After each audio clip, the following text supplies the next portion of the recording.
ओम शांति। आज 29 अक्टूबर 2022। आज की ईश्वरी वाणी की मुख्य पंक्तियां हैं। मीठे बच्चे, हीरे जैसा जीवन बनाने वाले बाप को बहुत खुशी खुशी से याद करो। हीरे जैसा जीवन बनाने वाले भगवान को बहुत खुशी से याद करो तो अंक निकल जाएगी, तो जंक निकल जाएगी। प्रश्न है, माला का दाना कौन बनेंगे, उसका पुरुषार्थ क्या है?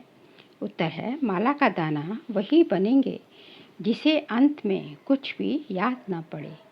ऐसे बच्चे जो कर्मातीत अवस्था को पाएंगे वही माला का दाना बनेंगे। कोई बहुत धनवान है, अनेक कारखाने आदि हैं, तो वह सब भूल ना पड़े। किसी में भी ममत्व ना रहे, मेरा मेरा ना हो, बस ये भाई आत्मा है, यही रूहानी कनेक्शन है और कोई कनेक्शन नहीं। ऐसे रूहानी कनेक्शन रखने वाले, सब कुछ भूलने वाले बच्चे ही माला में आ सकते हैं। ओम शांति। रूहानी बाप रूहानी बच्चों को समझाते हैं, ये तो जरूर पक्का निश्चय हो गया होगा कि हम आत्मा हैं और परमात्मा बाप के बच्चे हैं, तो सभी ब्रदर्स ही हैं। ब्रदर्स को बाबा ने डायरेक्शन दिया कि मुझ पतित पावन बाप को याद करो। तो याद करते हो या बुद्धि का योग कहाँ और जगह भटकता है। माया भटकाएगी जरूर, ना चाहते हुए भी तुम्हारी बुद्धि कहाँ न कहाँ भागती रहेगी। बच्चों के अंदर चलना चाहिए कि बाबा ने हमको सृष्टि चक्र का ज्ञान दिया है। 84 जन्मों की कहानी पढ़ाई है। ये 84 का चक्र पूरा हुआ, हम फिर से घर जाते हैं। अनेक बार हम याद की यात्रा से पवित्र बन करके घर गए हैं।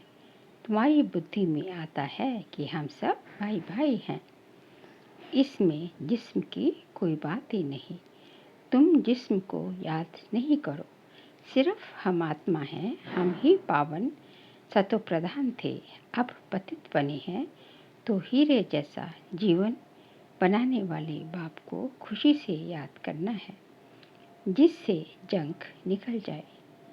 तो बाप समझाते हैं, बच्चे पहले पहले अपने को आत्मा समझो, ये भी ज्ञान है। फिर बाप को याद करो, ये है विज्ञान। क्योंकि आत्मा को ज्ञान से परे विज्ञान में शांत घर में जाना है। आत्मा का स्वधर्म भी शांत है और घर भी शांत है, तो पहले हमको वहाँ पहुँचने का है। बाबा भी वहाँ से आए हुए हैं, परंतु मनुष्यों को इन सब बातों का पता नहीं। ये पारलौकिक बाप मन सम्मुख बैठ करके समझाते हैं, बच्चों में परमधाम से तुम बच्चों के पास आया हुआ हूँ। ड्रामा के प्लान अनुसार क्यों आया हूँ, तुमको वापस ले जाने के लिए। अभी तुम पतित विकारी हो गए हो, जन्म जन्मांतर विकार से ही पैदा हुए हो, इसलिए भ्रष्टाचारी कहा जाता है।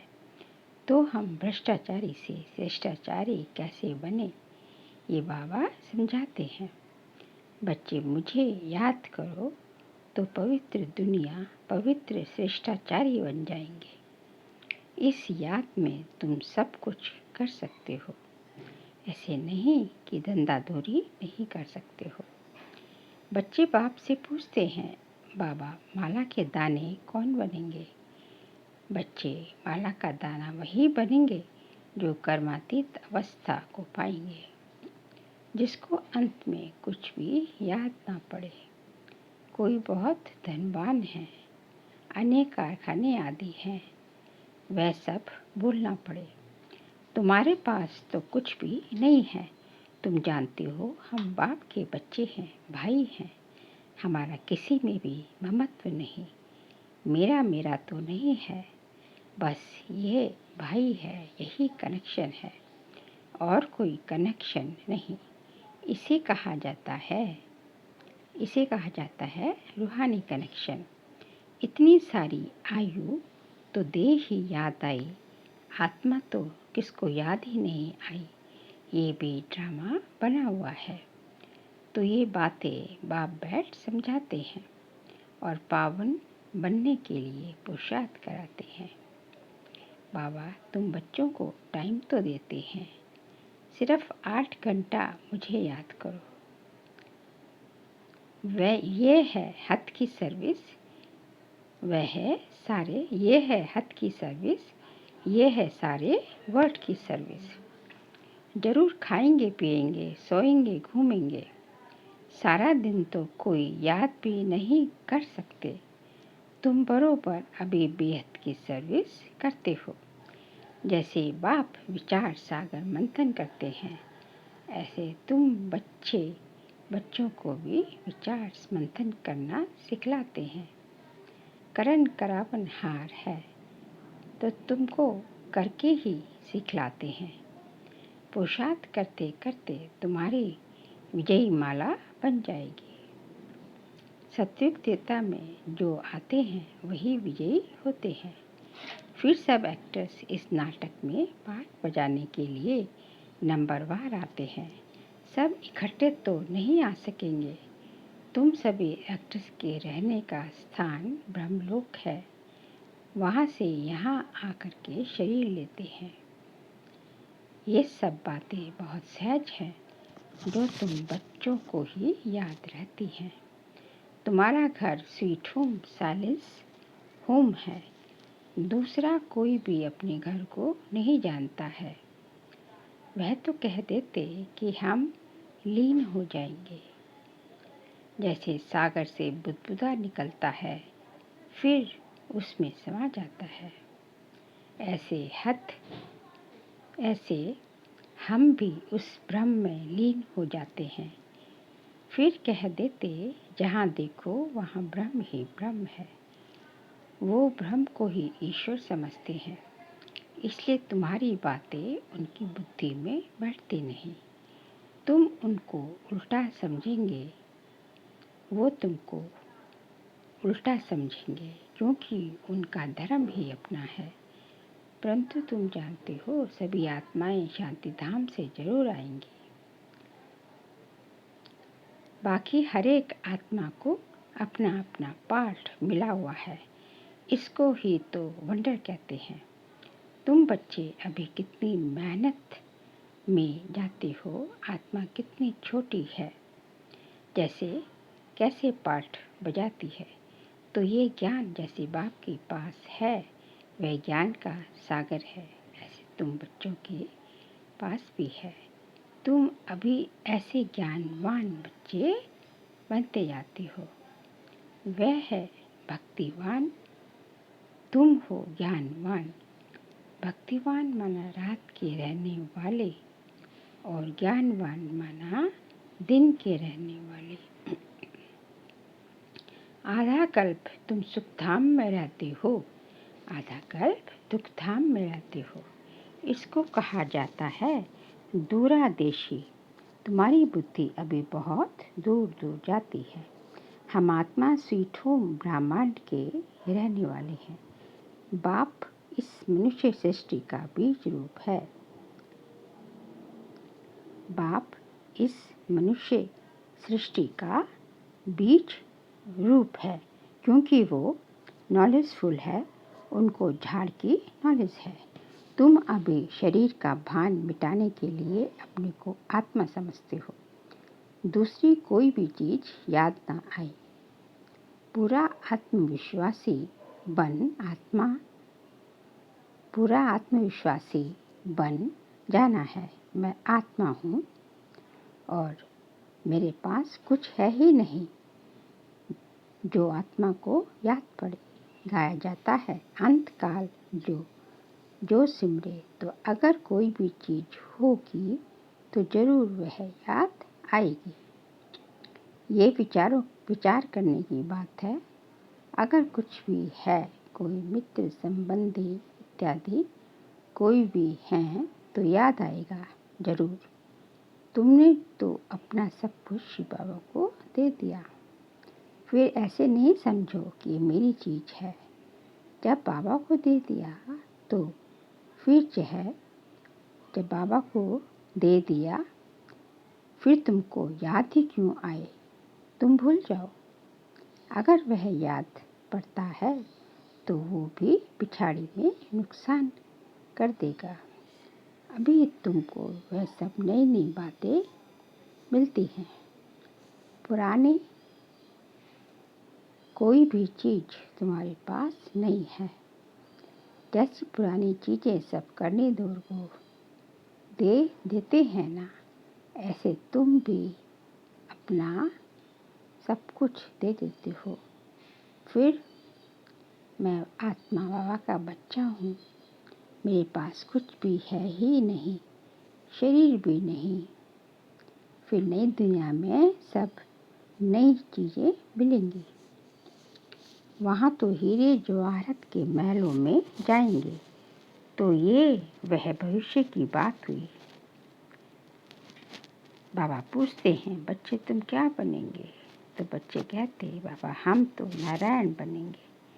ये तो खुशी की बात है ना। परंतु अभी जब कोई भी पुरानी चीज़ याद ना आए तब माला का दाना बनेंगे।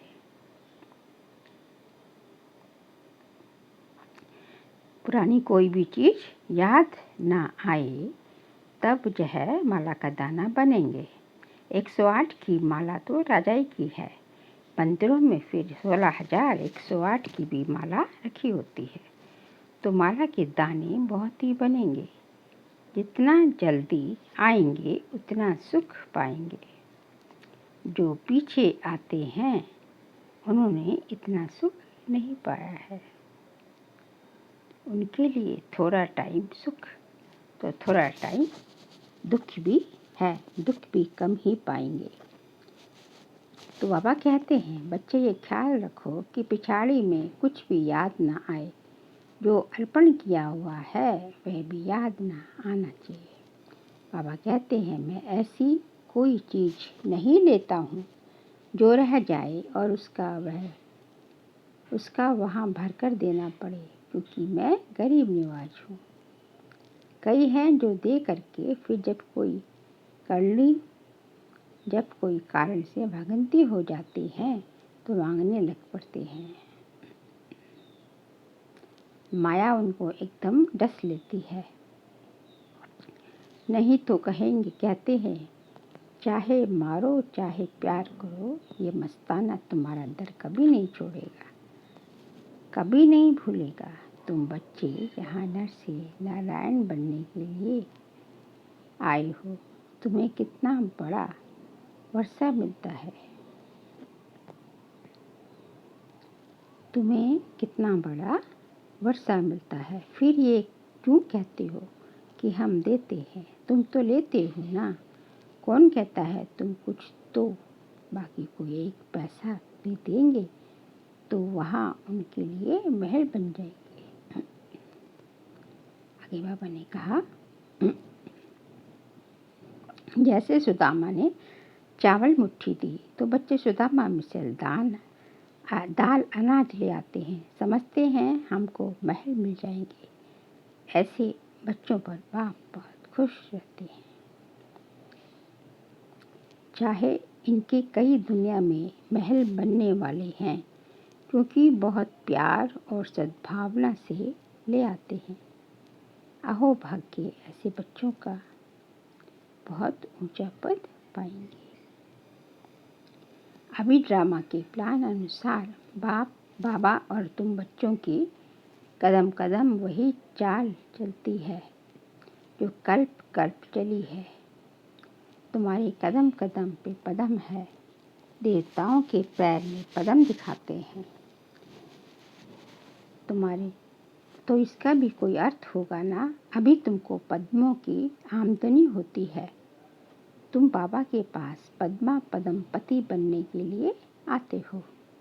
तो तुम इतने महान महान महान भाग्यशाली हो, परंतु उसमें भी फिर नंबरवार पुरुषार्थ अनुसार ही तुम्हारा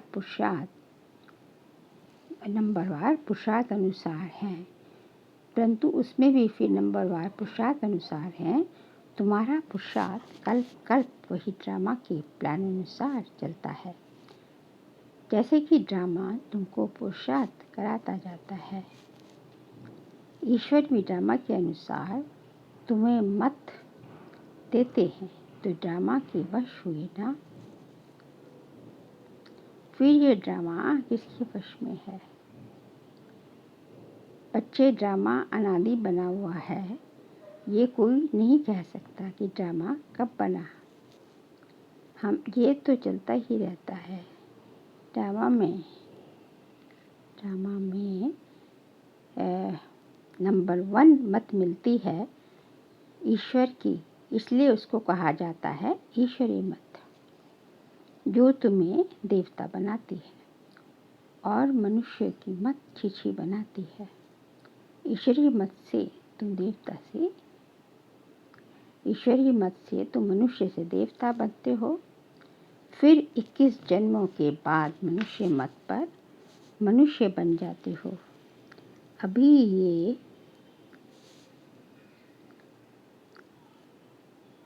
ये फिर ईश्वरी मत पर, जो तुमको देवता बनाती है और मनुष्यों की मत छीछी बनाती है। ईश्वरी मत से तुम मनुष्य से देवता बनते हो। फिर 21 जन्मों के बाद मनुष्य मत पर मनुष्य बन जाते हो। अभी ये गीता का एपिसोड संगम युग है, जबकि दुनिया बदलती है। तो यह बच्चों की बुद्धि में होना चाहिए और बच्चों को बहुत बहुत मीठा बनना चाहिए। प्यार से चलना होता है। जो बच्चे शांत और मीठे हैं उनका पद भी ऊंचा होगा। अभी तुम्हें ईश्वरीय बुद्धि मिली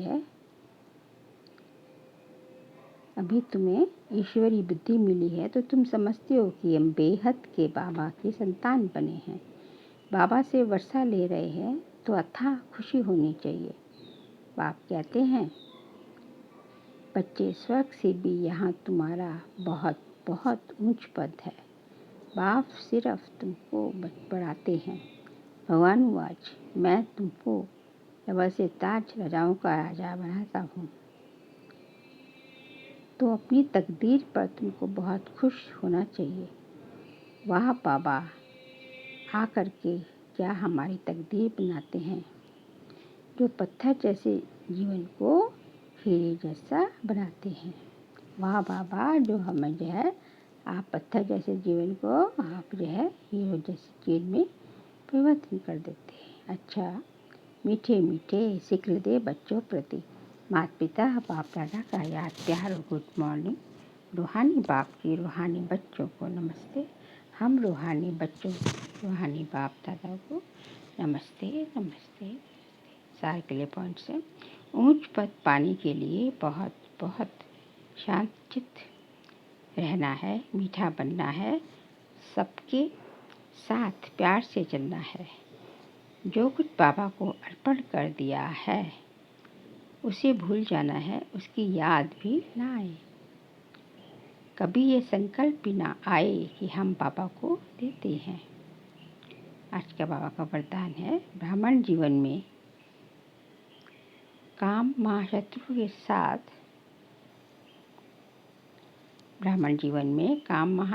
के साथ उसके सर्व साथियों को भी विदाई देने वाले संपूर्ण पवित्र भव।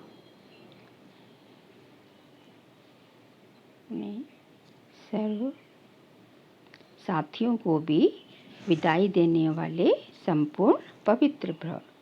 ब्राह्मण जीवन में जैसे काम महाशत्रु को जीतने के लिए विशेष अटेंशन रखते हो, ऐसे उसके सभी साथियों को भी विदाई दो।